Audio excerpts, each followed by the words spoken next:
Yo, what's good, people? Y'all already know who it is, man. It's your boy Greed coming at y'all with another video, and as y'all can see, we gonna be talking about some Jujutsu Kaisen. Now, the chapter came out yesterday, Friday, the 6th, and it kind of surprised me because you know what I'm saying. They usually drop on Sundays, but I guess it dropped on Friday this week, so it kind of caught me off guard. But I'm gonna go ahead and give y'all the video today on Saturday. I'm gonna actually go ahead and let the intro play before I hop into it, but yeah.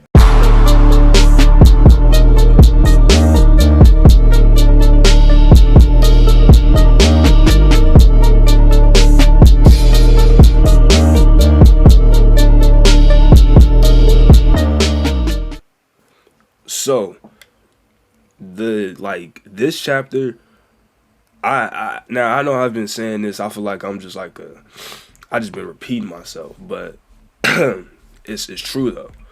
These chapters have been insanely good. And this was one of those really, since we just got done with a pretty big fight from like the last few chapters, this is pretty much a really good informational chapter basically. And we actually have a lot more information on Kenjaku's full plan, if that makes sense. So it's pretty cool because he even admits in this chapter himself, like, well, 60% of his plan was, or no, half of his plan was already to start the culling game and try to produce as much curse energy off the culling game, from people dying and stuff as he could. But he wasn't getting, I guess he wasn't getting enough. So his backup plan was to, okay, I'm gonna send the armed forces, like the army, to into the culling game so then they can create more chaos. But he obviously knows that these humans aren't gonna beat these sorcerers or these cursed spirits. So that's basically his whole plan. He's like, yeah, I'm gonna use their deaths and use cause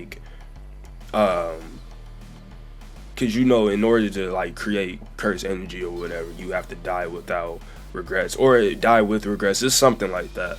But basically, since they're human, they're gonna create a lot of curse energy for him once they die. So he's gonna use them to get the amount of curse energy he needs, because I guess he's sort of kind of getting it from the culling game, but he actually wants more because he has a even greater plan.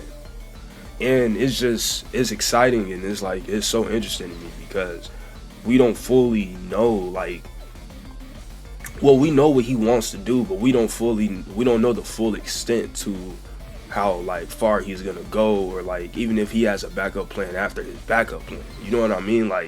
Kenjaku is on a whole nother level of thinking right now. And I think it's really cool because in this chapter also we might actually get back into, well, no, not even might, because they showed him at the end of the chapter. So we're back, I'm pretty sure we're back to seeing Yuji and Fushigoro's perspective of everything, since they're together now.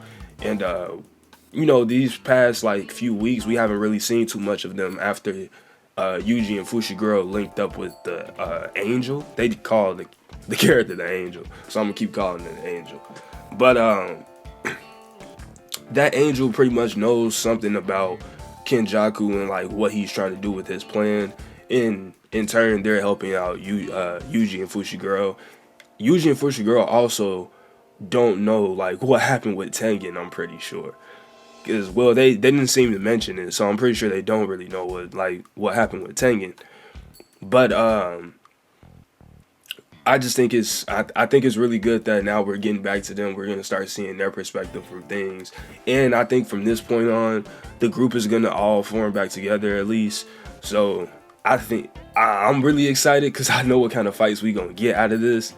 It's gonna be, or unless they stay split up, because they could potentially stay split up, but their whole goal is to find that Angel because they need the abilities of that Angel to get Gojo out of the cube. if I'm remembering correctly. That's the whole point of them finding that angel.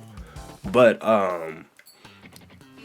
like it's just nuts because I'm like thinking about it and looking at it from like a bigger picture, and it's just once the group gets back together, I personally in my mind think that they are going to be unstoppable. But Kenjaku has surprised me time after time after time again, and he's actually stronger than what I thought. Like he's a one-man army, literally. Like he's actually a lot stronger than what I thought. I honestly didn't think he was too strong, but he's a monster. But this team that like, you know, that's like in my head, cause Yuji, Fushiguro, you got Yuji, Fushiguro, Maki, Noritoshi Kamon, Hikari. Who else? Yuta. Who else? I feel like there's somebody else I'm missing. Who else am I missing? Choso's gonna return. He's gonna find Yuji and them after his fight with Kenjaku. After him and Yuki fought Kenjaku, Choso's gonna come back to me. It's just like you got this team of like demons. Like they're all cold as hell.